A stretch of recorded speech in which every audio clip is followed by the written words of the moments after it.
അപ്പോൾ കുറച്ച് നാളായി നമ്മൾ വീഡിയോസൊന്നും ഇടാറില്ല. അപ്പോൾ ഇനി മുതൽ വീഡിയോസൊക്കെ ഇടണമെന്ന് വിചാരിക്കുന്നുണ്ട്. വേറെ പ്രശ്നങ്ങളൊന്നും ഇല്ലെങ്കിൽ അപ്പോൾ നമുക്ക് ഇനി വീഡിയോസ് ഞാൻ ഡെയിലി അല്ല എന്നാലും ഇടാമെന്ന് വിചാരിക്കുന്ന കേട്ടോ. അപ്പോൾ ഇന്നെന്ന് പറഞ്ഞാൽ നമ്മൾ ഒരു ഫങ്ഷനാണ് നമ്മുടെ വീട്ടിൽ. ഫങ്ഷൻ എന്നൊന്നും പറയാൻ വേണമെങ്കിൽ പറ്റില്ല. കാരണം നമ്മളെല്ലാവരും കൂടി ഒന്ന് വെക്കേഷനൊക്കെ അല്ലേ, അപ്പോൾ എല്ലാവരും കൂടി ഒന്ന് ഒരുമിച്ച് കൂടുന്ന ഒരു ദിവസമാണെന്ന്. അപ്പോൾ പിള്ളേർ ഒക്കെ ഒന്ന് ഹാപ്പിയാണ്. അപ്പോൾ എല്ലാവരും കൂടി കൂടുമ്പോൾ പിള്ളേർക്കൊരു ഹാപ്പിയാണല്ലോ, സന്തോഷമാണല്ലോ. അപ്പോൾ അതിന് വേണ്ടിയിട്ടാണ് കേട്ടോ. അപ്പോൾ ഇന്നപ്പോൾ ഉണ്ടാക്കാമെന്ന് വിചാരിച്ചത് നെയ്ച്ചോറാണ്. അപ്പോൾ നെയ്ച്ചോറ് ഉണ്ടാക്കിയാൽ വേഗം അങ്ങോട്ട് കഴിയുമല്ലോ. അപ്പോൾ ഇന്ന് നെയ്ച്ചോറ് ഉണ്ടാക്കാമെന്ന് വിചാരിക്കുകയാണ്. അപ്പോൾ ഞാൻ പാത്രമൊക്കെ വെച്ചിട്ട് നെയ്യ് ഒഴിച്ച് കൊടുത്തിട്ടുണ്ട്.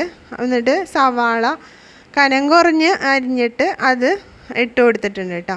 അപ്പോൾ ഒന്ന് വാടി കിട്ടണമെങ്കിൽ വേണമെങ്കിൽ കുറച്ച് ഉപ്പും കൂടി ചേർക്കാം. ഇതിൽ ചേർത്തിട്ടില്ല. അപ്പോൾ അതേ നെയ്യിൽ സവാള വെറുതെ അങ്ങോട്ട് ഇട്ട് വഴറ്റി കൊടുക്കുകയാണ് ചെയ്യണത്. ഇനി ഇത് ഒന്ന് വഴണ്ട് വരുമ്പോൾ നമുക്ക് എല്ലാ മസാലകളും കൂടി ഇതിലേക്ക് ഇട്ട് കൊടുക്കുകയാണ് ചെയ്യണത് കേട്ടോ. അപ്പോൾ നന്നായിട്ട് മസാലയൊക്കെ ഇട്ടിട്ട് നന്നായിട്ട് ഒന്നും കൂടി ഒന്ന് വഴറ്റിയെടുക്കാം. അപ്പോൾ ഇന്ന് ഇതിൻ്റെ കൂടെ കഴിക്കാൻ ഉദ്ദേശിക്കണതെന്ന് വെച്ചാൽ നെയ്ച്ചോറിന് കോമ്പിനേഷൻ ബീഫ് കറിയാണല്ലോ കൂടുതൽ നല്ലത്. അപ്പോൾ നെയ്ച്ചോറും ബീഫ് കറിയും തന്നെയാണ് ഉണ്ടാക്കാമെന്ന് വിചാരിച്ചത്. ബീഫ് കറിയൊക്കെ ഇതുപോലെ അടുപ്പത്ത് തന്നെ വെച്ച് ആദ്യം തന്നെ വേവിച്ചെടുത്തിട്ടുണ്ട് കേട്ടോ. ബീഫ് കറിയൊക്കെ വേഗമായി. പിന്നെ നെയ്ച്ചോറെന്ന് പറയുമ്പോൾ നമുക്ക് പെട്ടെന്ന് ആക്കിയെടുക്കാൻ പറ്റുമല്ലോ.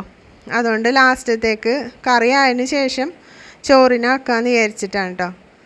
അപ്പോൾ അത് മസാലയൊക്കെ ഒന്ന് വാടി കിട്ടിയ സമയത്ത് ഞാൻ അതിലേക്ക് വെള്ളം ഒഴിച്ച് കൊടുക്കുന്നുണ്ട് കേട്ടോ. വെള്ളം ഒഴിച്ച് കൊടുത്തിട്ട് ഉപ്പും കൂടി ഇട്ട് കൊടുക്കുന്നുണ്ട്. അപ്പോൾ നമ്മൾ അരി എടുത്തേക്കുന്നതിൻ്റെ ഇരട്ടിയാണ് വെള്ളം ഒഴിച്ച് കൊടുക്കുന്നത്. പിന്നെ ഈ അരി എന്ന് പറഞ്ഞാൽ ജീരകശാല അരിയാണ് എടുത്തേക്കുന്നത്. അത് നല്ല അരി, എപ്പോഴും നല്ല ക്വാളിറ്റി അരി എടുത്തില്ല എന്നുണ്ടെങ്കിൽ ചിലപ്പോൾ അത് പണി കിട്ടാൻ ചാൻസ് ഉണ്ട്. വേറെ ഒന്നുമല്ല, ഈ ഒട്ടിപ്പിടിക്കേണ്ട പരിപാടികളൊക്കെ ഉണ്ടല്ലോ. അപ്പോൾ ഒന്നൊന്നും ഒട്ടിപ്പിടിക്കാണ്ട് നെയ്ച്ചോറ് വേറിട്ട് കിട്ടുമ്പോഴാണ് അതിൻ്റെ രസമുള്ളതല്ലേ. അപ്പോൾ വെള്ളമൊക്കെ തിളക്കാൻ വേണ്ടിയിട്ട് മൂടി വെച്ചേക്കാണ്. നമ്മൾ അരി കഴുകി എടുത്തിട്ടുണ്ടല്ലോ, അതൊന്ന് നെയ്യിൽ വറുത്തെടുക്കണം കേട്ടോ. ഈ ചോറ് ഒന്നൊന്നും ഒട്ടിപ്പിടിക്കാതിരിക്കാൻ വേണ്ടിയിട്ട് കുറച്ച് ഓയിൽ അടിയിൽ ഒഴിച്ചു കൊടുത്തിട്ടുണ്ട്. പിന്നെ മുകളിൽ കുറച്ച് നെയ്യും കൂടി ഇട്ടിട്ട് നന്നായിട്ടൊന്ന് വറുത്തെടുക്കുകയാണ് ചെയ്യണത് കേട്ടോ. ഇനി ഇത് വറുത്തെടുത്തിട്ട് നമുക്ക് ഈ വെള്ളം തിളയ്ക്കുമ്പോൾ അതിലേക്ക് ഇട്ട് കൊടുക്കാം. പിന്നെ നമ്മൾ ഈ അരി ഒട്ടിപ്പിടിക്കാതിരിക്കാൻ വേണ്ടിയിട്ട് അതിൽ കുറച്ച് വെളിച്ചെണ്ണയും അതുപോലെ നാരങ്ങ നീരും കൂടി വേറെ എക്സ്ട്രാ ചേർക്കുന്നുണ്ട് കേട്ടോ. അപ്പോൾ നമ്മുടെ വെള്ളമൊക്കെ നന്നായിട്ട് തിളച്ചിട്ടുണ്ട്. ആ സമയത്ത് നമ്മൾ വറുത്തെടുത്ത ഒരു 5-6 മിനിറ്റ് അരിയൊന്ന് വറുത്തെടുത്തിട്ടുണ്ട് കേട്ടോ. അപ്പോൾ വറുത്തെടുത്ത അരി ഇതിലേക്ക് ചേർത്ത് കൊടുക്കുകയാണ്. ഇനി ഉപ്പ് നോക്കിയിട്ട് നമുക്ക് ഉപ്പിടാം കേട്ടോ.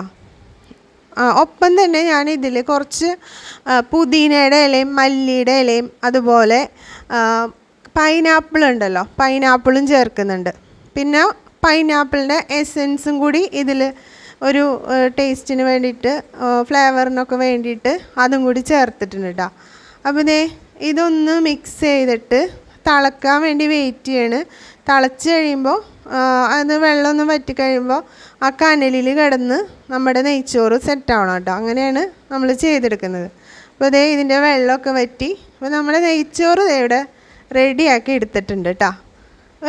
ഇന്നിപ്പോൾ നെയ്ച്ചോറും ബീഫൊക്കെ കഴിച്ച് വൈകുന്നേരമായപ്പോൾ നമ്മൾ ബീച്ചിലേക്കൊന്ന് പോയി.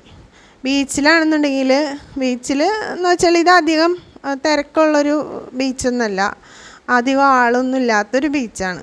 അപ്പോൾ അവിടെ ആകുമ്പോൾ നമുക്ക് കുറച്ചും കൂടി രസത്തിലിങ്ങനെ നമ്മുടെ കാര്യങ്ങളൊക്കെ നോക്കി നടക്കാമല്ലോ. അപ്പോൾ അവിടെയൊക്കെ പോയി.